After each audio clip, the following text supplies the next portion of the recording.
During the final zone, if you're taking cover next to a BRDM and the enemy throws a nade near you, just tap on the drive or get in button to save yourself. The BRDM acts like a shield, and hence the nade won't do any damage. If an enemy is camping on the top floor of this building in military base, just go to the first floor's balcony and climb on this door. Surprise your enemy and win the fight easily. If you spot an enemy camping inside the open containers, just stand over here and scope in. Now just do single taps and finish him. In situations where you can't see the exact projectile of the nade, use the I button to check the direction and throw it effectively.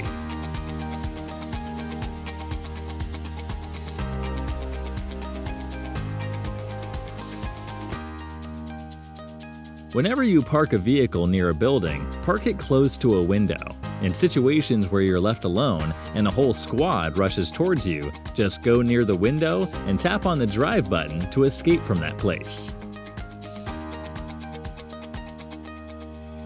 Here's an amazing hiding spot inside the military base. Just stand over here and jump onto this container. Now jump towards this fence and go over here to climb onto the cemetery. You'll get a very good angle from here and can take out the enemies easily.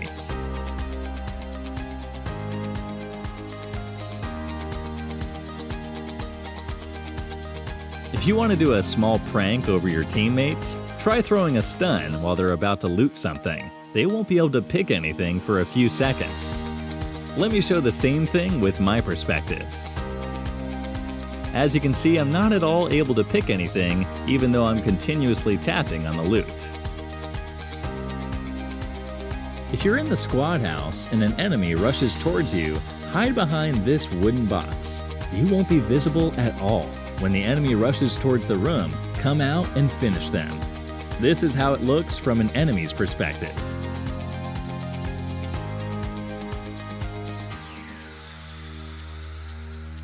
You can jump over this wall in ruins and keep climbing until you reach the top.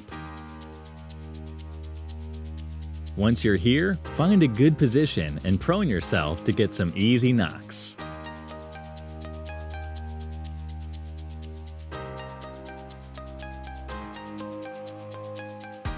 Here's a good hiding spot inside this building in the military base. Just climb over this door. Now jump towards this shelf. Once you're on top of it, wait for your enemies and surprise them.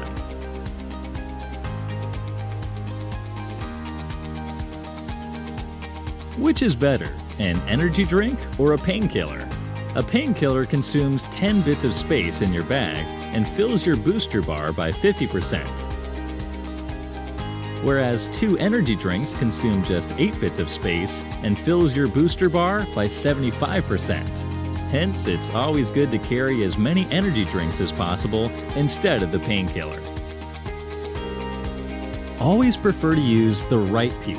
By using the left peak, your body will be more exposed and the enemy can see you clearly.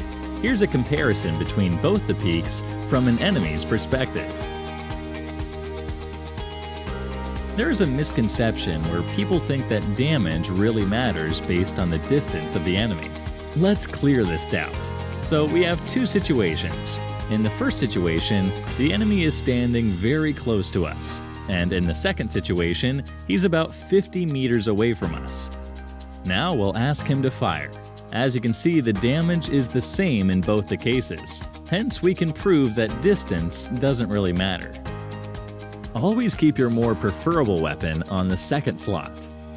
A weapon kept on the first slot will be drawn from above the shoulder in 0.7 seconds, whereas the weapon kept in the second slot will be drawn from below the shoulder in 0.6 seconds.